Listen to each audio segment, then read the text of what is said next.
Bonjour et bienvenue dans la chaîne Mathématiques Science. Aujourd'hui je vais présenter et expliquer une nouvelle vidéo qui est une vidéo donc en espace et géométrie et plus précisément une vidéo dans laquelle nous allons voir comment on peut construire des parallélogrammes à l'aide de GeoGebra. Alors donc oui, ça fait très longtemps qu'on n'avait pas utilisé GeoGebra et donc comme ça fait longtemps qu'on n'a pas utilisé GeoGebra, je vais vous montrer à nouveau comment on fait des parallélogrammes à l'aide de ce logiciel. Alors donc là on va pas faire comme les 2 dernières années où on s'était basé sur des parallélismes ou des diagonales ou des choses comme ça. Là on va vraiment se baser sur des côtés opposés et des angles. Ok, c'est là où vraiment on va se baser aujourd'hui. Donc c'est parti mon kiki. Donc déjà pour commencer, déjà on va démarrer par faire un curseur. Alors donc là on va dans l'onglet curseur, on clique sur curseur et après donc on crée le premier curseur. Avant de le créer, vous cliquez bien évidemment dans la zone de travail et après donc vous nommez votre curseur. Donc là le premier curseur il va se nommer grand L. Au niveau des intervalles, donc il s'agit d'un nombre et donc c'est compris entre 0 au minimum et 10 au maximum. Ok, après vous cliquez sur OK et donc vous avez votre premier curseur créé. Vous en créez un second, donc là le second je vais le nommer petit L sur le coup. Voilà, donc un grand L et petit L. Ensuite au niveau des intervalles c'est toujours un nombre et donc ça va varier entre 0 et 10. Ok, voilà. Une fois que c'est fait, vous cliquez sur OK, bien évidemment. N'essayez pas de cliquer sur la touche validée de votre clavier, ça ne sert à rien. Ok, la preuve en est, je viens de le faire tout à l'heure et ça n'a pas marché.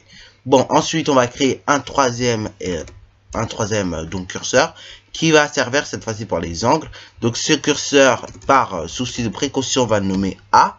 Bien évidemment, vous pouvez laisser alpha, mais après, c'est pas sûr que vous ayez donc le clavier de GeoGebra qui s'affiche lorsqu'on en aura besoin pour la rotation. Donc là, vaut mieux nommer le curseur A directement, comme ça. Après, si vous qui avez à écrire, vous n'aurez pas à écrire alpha, quoi. Voilà. Bon, bien évidemment, après, on peut toujours trouver des solutions. Mais bon, très honnêtement, vaut mieux être simple. Ensuite, on clique sur OK. Voilà. Et donc, on a le troisième curseur de créer. Ensuite, ce que nous allons faire, on va tout simplement mettre en couleur un petit peu ces curseurs. Donc, le premier curseur, on le met en bleu. Voilà. Donc, on va essayer de prendre un bon bleu qui se voit quand même plus ou moins à la vidéo. Voilà. Donc, je vais essayer de voir le bleu qui se voit le mieux. Donc, le bleu qui se voit mieux quand même, enfin, qu'on voit quand même un peu, c'est celui-là. Donc là, on arrive quand même plus ou moins à le voir. Voilà, donc c'est bon, on arrive à le voir. Je pensais que ça allait être pire. Ensuite, nous allons prendre un second curseur. Donc, nous allons mettre ce coup-ci en vert. Donc, j'espère qu'on verra bien aussi. Normalement, celui-là, il est visible. Donc, celui-là, on voit très bien en effet. Et le dernier curseur, donc un curseur d'angle. On va voir en quelle couleur on le met. Donc, on va voir, je pense, on va mettre en jaune. Ok. Bon, alors là, on va regarder quand même si on voit bien. Non, on voit pas très bien. Donc, on va peut-être changer la couleur finalement. Ok. Puisque sinon on voit pas très bien, ou sinon non, on va changer la couleur pour être sûr. Donc on va mettre ça en orange ou bien en une autre couleur si on voit vraiment pas l'orange. Bon, même l'orange, non, ça va, l'orange on voit bien. Donc 3 curseurs, donc un longueur, un largeur et un pour l'angle. Ok, donc c'est parti mon kiki. Maintenant on va placer un premier point qu'on va nommer A. Donc là, regardez bien les paramètres du point. Donc là, c'est bien un point, donc quand même la forme d'un point, et également donc au niveau du nom, maintenant il s'affiche. Donc on place notre point A, c'est nickel, donc c'est pas très compliqué, vous voyez. Ensuite, ce que nous allons faire, on va faire un cercle. Donc un cercle, de centre A et de rayon grand L pour l'instant. Donc de centre A et de rayon grand L. Donc on note bien grand L pour le rayon. Et maintenant que nous avons fait ça, on peut faire varier éventuellement le rayon. Donc là le rayon, on va le faire varier à 4 cm. Voilà, comme ça, il est plus ou moins grand. Ensuite, on va placer un point sur ce cercle. Donc, point sur objet, on va cliquer. Et donc là, on va placer un point B. Ensuite, ce que nous allons faire, on va dans l'onglet droite, tracer un segment. Donc, un segment AB. Donc, le segment AB, bien évidemment, c'est le rayon du cercle. Ensuite, à ce moment-là, qu'est-ce que nous allons faire? On va tout simplement aller dans la flèche. Et donc là, pareil, on va supprimer en fait le cercle. Donc là, pour le supprimer, vous faites un clic droit dans votre clavier, enfin plutôt de la souris, pardon. Et ensuite, vous avez ce menu-là qui s'affiche et vous appuyez bien évidemment sur la petite croix qui était déjà présente, ok. Et donc, vous décochez en fait l'onglet afficher objet. Ensuite, vous avez votre segment AB. Ce que je vous propose, c'est de le prolonger en droite pour l'étape qui va suivre. Donc, on va prolonger le segment AB en ligne droite. Voilà, c'est pas trop compliqué. Maintenant, ce que nous allons faire, on va aller dans l'onglet transformation, on va prendre rotation, et donc là, pareil, on va prendre la droite et non le segment, et donc là, on va prendre à droite le point A, puisqu'on va tourner autour du point A, et donc là, pareil, et ben justement, on va tourner selon l'angle A, ok? Donc là, pareil, on va faire une rotation d'angle A. Et donc là, vous voyez que vous avez votre seconde droite qui se trace. Maintenant, ce que nous allons faire, on va tracer un second cercle, ok, du centre A, bien évidemment, de rayon A, mais cette fois-ci, enfin, de centre A, pardon, et de rayon petit l, ce coup-ci. Voilà, voilà. Donc, attention, on trace bien le second cercle. Donc là, au niveau du rayon, on va peut-être le faire varier à 2 cm. Voilà, voilà. Une fois que c'est fait, et ben maintenant, on va aller dans point sur objet. Et donc là, pareil, on va placer notre point. Alors le point, je vais tout de suite changer le nom. Il va plus s'appeler C, il va s'appeler D. Donc on fait un clic droit sur le point. Et après, on appuie sur renommer directement. Bon, vous pouvez appuyer également sur paramètres. Mais bon, là, ça risque d'être un peu plus long. Donc voilà, voilà, on va appuyer directement sur renommer. Ensuite, tant qu'à faire, on va décocher l'affichage du cercle, ok, voilà, voilà. Et donc là, on va décocher en faisant un clic droit, ok.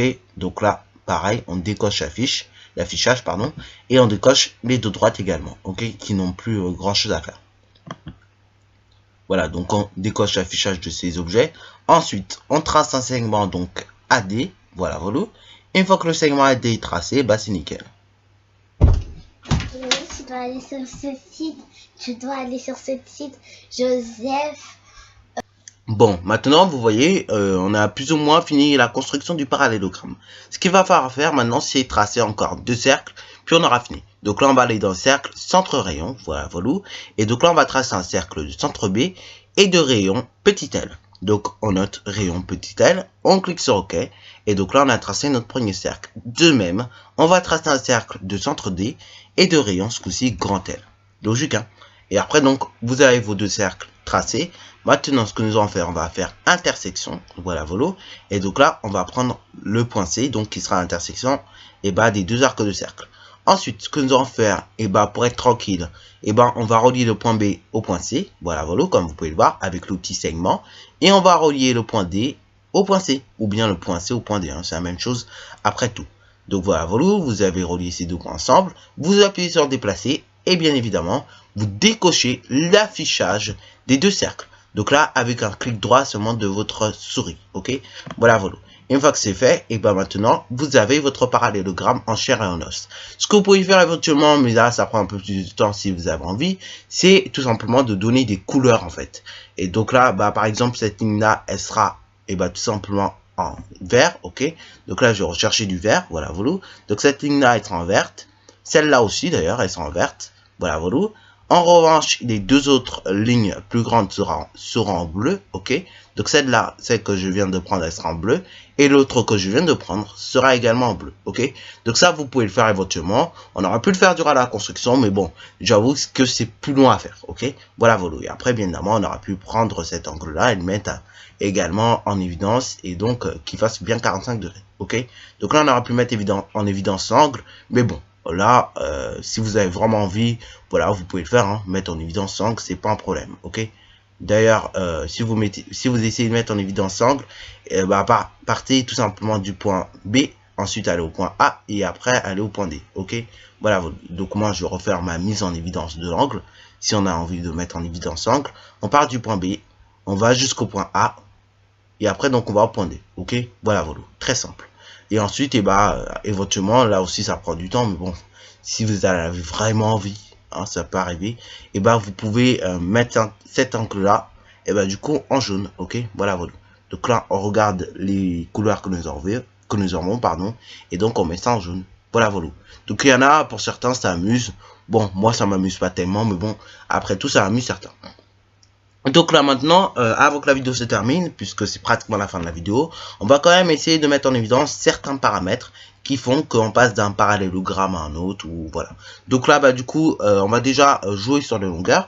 Donc là, la largeur, maintenant, on va la mettre également à la même longueur que la longueur. Donc en gros, longueur et largeur font bien 4 cm. Alors là, vous apercevez tout de suite ici en losange dès qu'on a mis cela en évidence, ok? Ce qui veut dire que là, ABCD devient losange automatiquement, ok? On peut même le déplacer, vous voyez, ça fait un losange. Donc ça, c'est magnifique. Tout simplement, pourquoi ça devient un losange, hein? Parce que tout simplement, les côtés opposés sont de même longueur, ok? Et vu que les côtés opposés sont de même longueur, déjà d'une, ça fait un parallélogramme, mais de deux, non seulement les côtés opposés sont de même longueur, mais en plus les côtés consécutifs, et maintenant sont de même longueur. Ce qui fait que, obligatoirement, vu que les deux côtés consécutifs sont de même longueur, et que nous avions un parallélogramme au départ, du coup, ça donne un losange. Maintenant, si, on joue sur l'angle, ok, et que la largeur, je la change légèrement, que l'on passe maintenant à 3 cm de largeur, par exemple.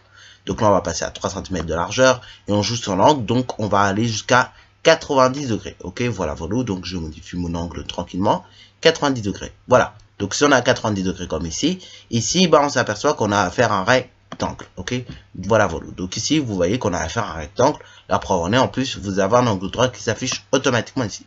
Ok, vous voyez ce que j'ai fait en plus. Ce que vous pouvez faire, c'est vous maintenez votre point A et vous déplacez. Ça peut être utile aussi. Ok, ça évite d'avoir les points qui traînent sur les figures qui sont assez casse-pieds. D'ailleurs aussi, je vais le déplacer ici parce que c'est assez casse-pied d'avoir les points en fait qui traînent sur la figure. Bon, donc là, vous voyez que ça fait un rectangle ici. Côté consécutif, cette fois-ci, ils n'ont pas la même mesure. Bon, en revanche, les côtés opposés, toujours la même mesure. Et donc là, vous avez 4 angles droits, ok, puisqu'à la base, on avait un parallélogramme. Or, un parallélogramme qui a un angle droit, on sait, ça fait un rectangle, ok.